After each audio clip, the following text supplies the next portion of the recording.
I do. And I know it wasn't out of a need to make me be someone else, but I remember sitting at the kitchen table and feeling as if I just behaved properly, if I just did the right thing, that more love would come my way, more acceptance, more attention. And that's not what happened. What happened was the quieter I became, the less real I became, and the less attention actually came my way. I kept trying the same tactic over and over, and I did it for years, many, many years, more years than I really want to admit. Brain takes these messages when you're little and incorporates them. It uses them as survival, as a way to be accepted in the group, as a way to bring you safety, comfort. And it's not something that you think about when you're little. This isn't something that you consider, of course, but these small messages that are fed to you constantly without malice, of course, they're gently said most of the time, but they become your default operating system. And they became my default operating system as life went on, trying to be accepted, trying to be loved, trying to be part of the group. But they don't work. As I grew, these little messages that came through when I was a child, they morphed into kind of like a operating system for me, where I default setting went back to what I learned when I was very small, what my brain created as an operating system to keep me safe, keep me loved, keep me in the group. When I started school and I started getting praised for getting good grades, being a good girl, all of these things that, being quiet. It's so nice that you're quiet. I really appreciate you in class. Those things got added in and I started performing on that level as well. Now, as I got older, I had children, and a funny thing happened because I began to sincerely appreciate them for who they are. And my most sincere hope for them became that they have full realization of who they are and the incredible qualities they bring to the world, and that they pursue the things that they love. And I realized that that wasn't something that I gave myself. I did a lot of homeschooling as my kids grew up. And I had the really sincere blessing of seeing so many kids grow up in a space where their light could shine, where they could take a small amount of time for school.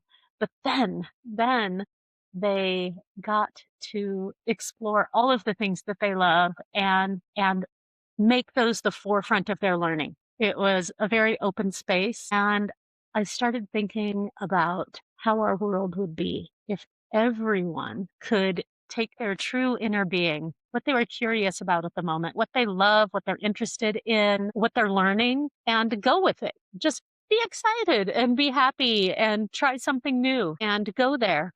This thought, because it came back to me, of course, I wanted to be this way myself. And I started running into old conditioning. All of my conditioning came from a place of absolute pure love. There was nothing about it that was evil or ill-intentioned or anything like this. But the fact is, I internalized it and I made it the way that I thought I should live. So I keep running into these blocks. Why aren't I doing this? This is what I want. All of these things. And I would feel guilt because I hadn't completed the things that I wanted to do. I hadn't pursued the hobbies I wanted. I went back to default mode and I started to pay attention to this.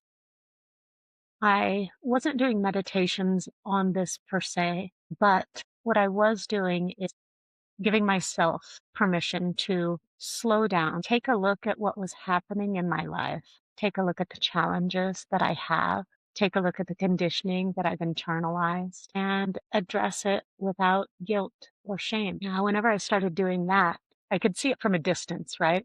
I could look back on my day and I could go, man, that's what happened. That's why I stopped. That's why I felt that way. But eventually, I started to be able to see it in the moment. Whenever those feelings would come up, I could take a moment, get myself back to my breath, and have a couple of clear thoughts about what I was really doing, where my fear, where my anxiety, where my desire to change the subject, when I wanted to wrong target someone or something, what was really going on behind the scenes in my head. And here's the really cool thing is because now we know about neuroplasticity, right? You can actually retrain your brain and you can fix your programming, which is so cool. When you notice things in your life, and then you start to notice them in the moment, you become aware and you can stop yourself and get yourself into a whole new way of living. Meditation is so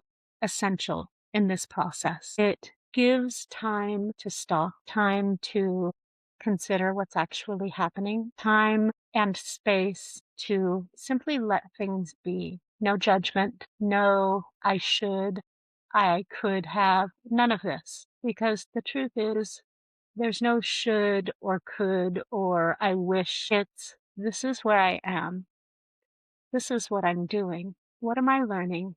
And where am I going with this? With that, you grow appreciation for your past lessons. You grow appreciation for seeing the people around you grow. And in that, you grow appreciation for yourself, your own path, the growth that you've seen in your past, the growth that you can see in your future. And when that happens, you get to the point where you realize that you are never too much. All those things that you were told to just sit, be quiet. Would you simply listen? Oh, you're being so good. Thank you for being quiet. All of these things, they were simply everyone else around you trying to fit you into their world, fit you into the box so that they didn't have to address the things that were going on inside of them, address the things they had forgotten, address the programming that had been put into them for years and years and years, things that they'd internalized.